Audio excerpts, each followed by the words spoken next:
Welcome to विद्यालय study point. आज की इस वीडियो में हम डिस्कस करने वाले हैं क्लास 11th का ज्योग्राफी का एक क्वेश्चन पेपर, जिसे आप इसे सैम्पल पेपर भी कह सकते हैं। आप सभी को पता है कि आपका जो मिड टर्म का एग्जाम चल रहा है एंड उसके लिए हम आपको सैम्पल पेपर, जिसे आप क्वेश्चन पेपर भी कह सकते हैं, ये प्रोवाइड करवा रहे हैं। एंड आज की इस वीडियो में हम ज्योग्राफी का पहला पेपर डिस्कस कर रहे हैं। एंड आइए इस पेपर को देखते हैं। इस पेपर के पैटर्न की बात करें तो 3 घंटे आप सभी के पास होंगे पेपर को करने के लिए। 70 नंबर का ज्योग्राफी का पेपर होता है एंड 2 ही 3 सब्जेक्ट होते हैं जिनका 70 नंबर का पेपर होता है पूरा। सामान्य निर्देश की अगर हम बात करें इस पेपर की, तो इस पेपर के अंदर जो ज्योग्राफी का आपका मिड टर्म का पेपर होगा, इसके अंदर टोटल 30 क्वेश्चन आएंगे। और जो ये आपका जो भी हम पेपर आपको बना के प्रोवाइड करवा रहे हैं, ये मिड टर्म के सिलेबस के अकॉर्डिंग है, क्योंकि जो मिड टर्म में आते हैं चैप्टर आपके आधे आते हैं, तो उसी के अकॉर्डिंग हम ये पेपर तैयार करते हैं। तो आज की इस वीडियो में हम मिड टर्म का एक क्वेश्चन पेपर डिस्कस करेंगे। एंड इस पेपर के पैटर्न की बात कर रहे थे हम, जिसके अंदर मैंने आपको बताया कि 30 क्वेश्चंस आपसे पूछे जाएंगे इस क्वेश्चन पेपर में। यहाँ पे जो बात की गई है आगे कि ये जो आपका क्वेश्चन पेपर होगा, ये 5 सेक्शंस के अंदर डिवाइड होगा, जिसके अंदर section A B C D और ई होगा। फिर यहाँ पे सेक्शन वाइज बताया हुआ है, जैसे कि सेक्शन जो आपका ए होगा यानी खंड ए, इसके अंदर 1 से 17 तक जो क्वेश्चंस होंगे, ये सभी बहुविकल्पीय प्रश्न होंगे, यानी एमसीक्यू टाइप वाले क्वेश्चंस आपके 1 से 17 तक सेक्शन ए के अंदर होंगे। सेक्शन बी की अगर हम बात करें तो सेक्शन बी के अंदर जो है वो आपका 18वां और 19वां क्वेश्चन जो होगा, ये स्रोत आधारित क्वेश्चन होगा, जो कि 3-3 नंबर का होगा। ठीक है, सेक्शन बी है ये आपका केस बेस्ड क्वेश्चन होगा। एंड आगे अगर हम देखें सेक्शन सी के बारे में, तो सेक्शन सी कुछ इस तरह से है।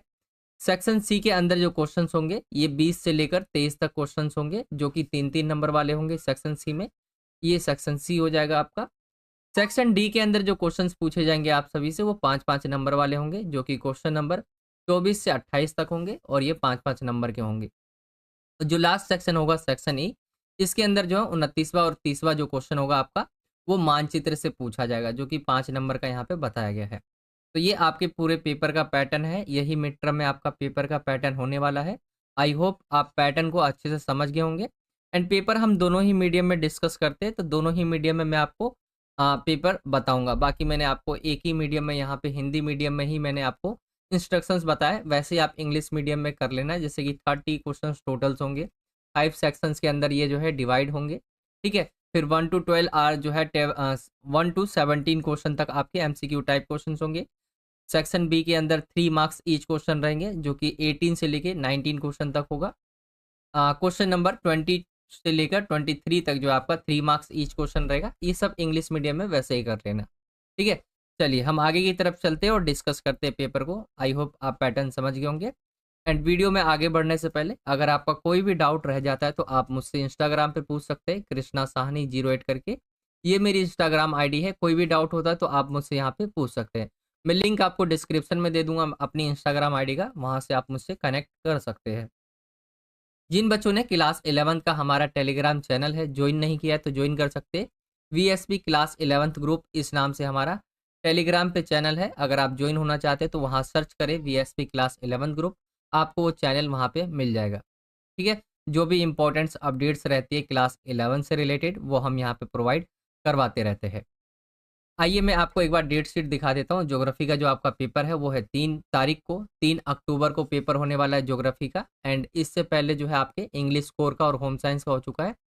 संस्कृत का पेपर का अभी तक मैंने कोई भी एक पेपर नहीं डाला है। मैं सोच रहा हूँ अभी कि संस्कृत का पेपर भी डालूं।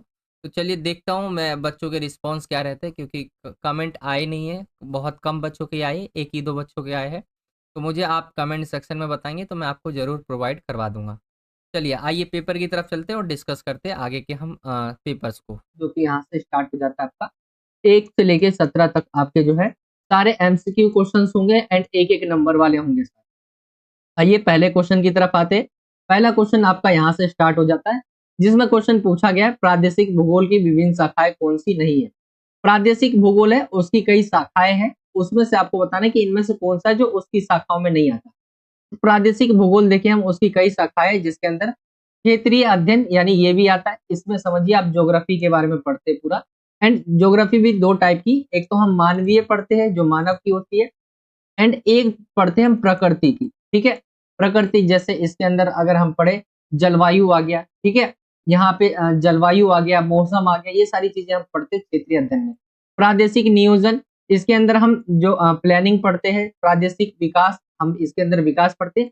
मानव भूगोल इसके अंदर नहीं आता, प्रादेशिक भूगोल के अंदर मानव भूगोल नहीं आता। ऑप्शन जो घ है मानव भूगोल, वो इसका राइट आंसर निकल कर आ जाएगा। इसके अंदर आप ये इसका पार्ट नहीं है, शाखाओं में नहीं आता। इंग्लिश मीडियम में देखेंगे which are not different branches of जो है रीजनल ज्योग्राफी, तो ह्यूमन ज्योग्राफी ऑप्शन जो डी है आपका वो निकल कर आ जाता है राइट आंसर। आगे आए हम क्वेश्चन नंबर दूसरे की तरफ। वर्तमान में ब्रह्मांड की उत्पत्ति के संबंध में कौन सा सिद्धांत सबसे अधिक व्यापक रूप से स्वीकृत है? देखिए हमारा जो ब्रह्मांड है ऐसा माना जाता है कि ये कभी क्या था, किसी एक ही जगह बिल्कुल मतलब ये एक जगह था, इसमें क्या हुआ, विस्फोट हुआ और ये क्या हुआ, फैलने लग गया। आप ग्रह देखते हैं बहुत सारे, ठीक है, आकाश गंगाएं देखते जो भी है, ठीक है, आप ब्रह्मांड के लिए ब्रह्मांड के अंदर ही आता है। तो ब्रह्मांड की उत्पत्ति से संबंधित यही है कि इसके अंदर विस्फोट हुआ और ये फैल गया। तो इसके अंदर एक सिद्धांत कहा जाता है बिग बैंग सिद्धांत, यही है आपका, जिसके अंदर जो है एक विस्फोट होता है और फटने के बाद जो है ये कई भागों में टूट जाता है। तो इसी को कहते हैं बिग बैंग थ्योरी।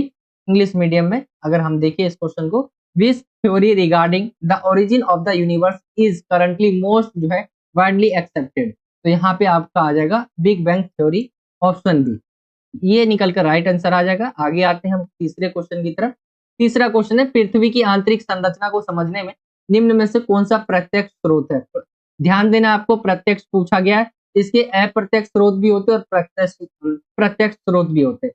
तो पृथ्वी को अगर हम पृथ्वी को देखें एंड इसकी आंतरिक संरचना, यानी अगर आप धरती देख रहे हैं तो धरती के नीचे अगर आप देखेंगे तो किस तरह से हम पता कर सकते हैं?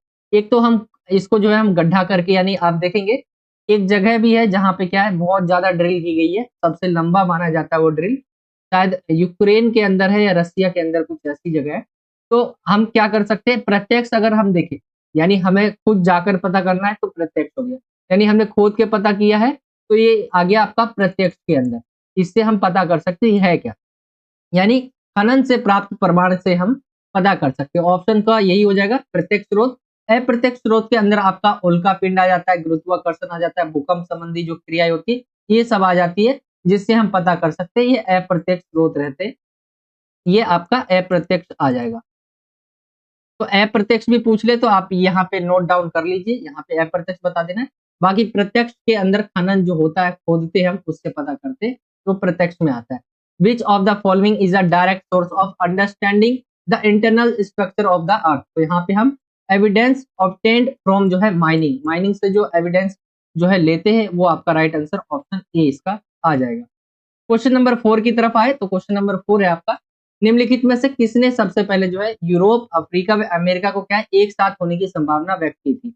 आज जब हम देखते हैं पूरे अपने वर्ल्ड को, जिसके अंदर कई महाद्वीप हमें देखने को मिलते हैं, तो ये क्या कहते हैं कि पहले सभी महाद्वीप जो अभी आप देखेंगे, अफ्रीका यहाँ है, एशिया यहाँ है, ठीक है, यहाँ पे आपका यहाँ पे दक्षिणी मान लीजिए, यहाँ पे उत्तरी अमेरिका है, यूरोप है, यहाँ पे ओशिनिया है, तो ऐसे हमारे 7 महाद्वीप है। ये क्या कहते हैं कि कभी किसी टाइम पर क्या थे, कभी ये एक जगह ही थे, अलग अलग नहीं टूटे हुए थे। तो ये कौन कहते हैं, सर्वप्रथम सबसे पहले किसने कहा? तो अल्फ्रेड वेगनर जो थे, इन्होंने कहा था कि ये क्या है, यूरोप, अफ्रीका व अमेरिका क्या है, कभी एक साथ स्थित थे। आगे देखिए इसी को इंग्लिश मीडियम में, who among the following first expressed the possibility of Europe, Africa and America being situated together? Alfred Wegener, option जो ए है वो सही निकल कर आ जाएगा। आगे आएंगे क्वेश्चन नंबर 5 की तरफ। क्वेश्चन नंबर 5वां है, निम्न में से कर्क रेखा किस राज्य से नहीं गुजरती? तो कर्क रेखा अगर आप जानते हो, ठीक है, भारत के अगर हम देखें तो भारत के 8 राज्यों से ये होकर गुजरती है, जिसके अंदर गुजरात आ जाता है, राजस्थान आ जाता है, फिर आपका मध्य प्रदेश आ जाता है, ठीक है, यहाँ से ऐसे होते हुए जाती है। इसके अंदर उड़ीसा राज्य नहीं आता, जिसके अंदर से ये होकर गुजरती है। ऑप्शन ख आपका सही होगा। बाकी राजस्थान से, ठीक है, छत्तीसगढ़ से भी होकर जाती है, त्रिपुरा से भी होकर ये जाती है, उड़ीसा से होकर ये रेखा जो है नहीं जाती। आगे अगर इसी को इंग्लिश मीडियम में देखें तो tropic of cancer does not pass through which of the following state? तो आपका ऑप्शन बी उड़ीसा निकल कर आ जाएगा। आगे आते हैं हम क्वेश्चन नंबर 6 की तरफ। एंड क्वेश्चन नंबर 6 जो आपका मिलान से रिलेटेड पूछा जाएगा। यहाँ पे आपका सूची 1 एंड सूची 2 दिया गया है, इसको आपको मिलाना है। तो ऊंचाई के साथ तापमान गिरता है, किसमें गिरता है? तो ये है आपका मंडल में। इसके में जब क्षोभ मंडल जैसे जैसे ऊपर जाते हैं तो ऊंचाई के साथ क्या होता है, तापमान गिरता है, यानी माइनस में होता है, यानी ठंड पड़ती है ऊपर ऊपर जैसे आप जाएंगे। रेडियो तरंगों को पृथ्वी पर वापस लौटाना, ठीक है, ये कौन करता है, ये करता है आपका आयन मंडल। अधिकतम ओजोन संविष्ट होना कहाँ पे होता है, ये आपका निकल कर आ जाएगा समताप मंडल में। एंड फोर्थ वाला है तापमान प्रवणता में एकदम गिरावट देखने को मिलती है, वो है क्षोभ मंडल में। तो ऐसे आपको जो है इसके अंदर अगर हम ऑप्शन देखें तो ए का हमने फोर्थ लगाया है, ए का फोर्थ समय है, ये तो गलत हो गया आपका, ठीक है। बी का अगर हम देखें तो दूसरा, बी का पहला आएगा, बी का दूसरा इसमें, ये भी गलत हो गया, ये भी गलत हो गया, एंड ये भी गलत, एंड ये आपका सही हो गया। तो ऑप्शन जो ग है वो निकल कर सही आ जाएगा। इंग्लिश मीडियम में अगर आप देखेंगे वही आएगा। ऑप्शन अगर आप देखें, पहले का जो निकल कर फोर्थ आ जाएगा, दूसरे का अगर हम देखें बी का तो ये आ जाएगा, सी का अगर हम देखें तो सी का ये आ जाएगा, एंड डी का ये आ जाएगा। तो मिलान कर लेना आप। यहाँ पे मैं आपको आंसर बता देता हूँ, ऑप्शन सी इसका सही हो जाएगा। आगे आते हैं हम क्वेश्चन नंबर 7वें की तरफ। क्वेश्चन नंबर 7वां पूछा गया है, वायुमंडल में सबसे अधिक मात्रा में उपस्थित दो गैसें कौन सी है। अब वायुमंडल की बात हो रही है, अगर आप धरती पे है एंड ऊपर की तरफ देखेंगे तो क्या है, हमारा वायुमंडल है। इसमें कहा जा रहा है कि दो गैसें कौन सी है जो सबसे ज्यादा है, वो है आपकी नाइट्रोजन और ऑक्सीजन। आपका ऑप्शन का ही सही निकल कर आ जाएगा। 78 पॉइंट कुछ करके जो है वो है नाइट्रोजन, एंड 20.8 कुछ करके 95 करके लगभग जो है 21% वो रहता है आपका ऑक्सीजन। तो ये वायुमंडल में सबसे ज्यादा दो गैस है जो उपस्थित। आगे आए हम क्वेश्चन नंबर इसी 7 को इंग्लिश में देखें, which are the two gases present in the maximum quantity in the atmosphere, तो nitrogen and oxygen, option a सही हो जाएगा। आगे हम आते हैं क्वेश्चन नंबर 8वें की तरफ, पृथ्वी सौर विकिरण को गर्म होकर, पृथ्वी जो है सौर विकिरण यानी सूर्य से आने वाली जो रोशनी है, क्या होता है, पृथ्वी उससे गर्म होकर स्वयं एक विकिरण पिंड बन जाती है और दीर्घ तरंगों से ऊष्मा छोड़ती है। इसे क्या कहते हैं, तो इसे कहते हैं सौर विकिरण। ऑप्शन जो आपका का है सौर विकिरण, वो इसका राइट आंसर निकल कर आ जाएगा। ऑप्शन का ठीक हो जाएगा इसका, इसे हम सौर विकिरण कहते हैं। आगे देखें इसी को इंग्लिश मीडियम में, the earth gets heated by solar radiation and itself become a radiation body and releases heat by long waves, it is called जो है सोलर रेडिएशन। ऑप्शन ए निकलकर सही आ जाएगा।